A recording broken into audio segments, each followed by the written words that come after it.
कधी प्रवासात खूप लोकांना हे जाणवत असेल की गावाची वेस संपली की पूल येतो नदीचा, पूल बांधलाय, खूप चांगल्या सोयी झाल्यात, परंतु त्या पुलावर नदीच्या अगदी काठावर इतकी घाण टाकलेली असते, कचरा टाकलेला असतो की इतकं वाईट वाटतं मनाला की अरे ही नदी आपल्याला सगळं काही आहे, ही जर नसेल उद्या तर आपलं काय भवितव्य आहे.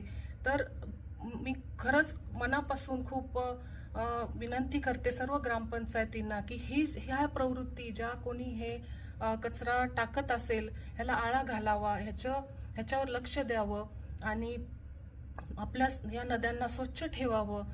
इतकं तरी आपण निदान करू शकतो सर्वजण मिळून. आपलं सर्व राजकारण, सर्व वाद सगळं काही बाजूला ठेवून आपण ह्या निसर्गाला वाचवूया. तर आपले परिसर स्वच्छ ठेवूया, आपल्या नद्या स्वच्छ ठेवूया, आपलं प्रदूषण विरहित आपले ह्या पृथ्वी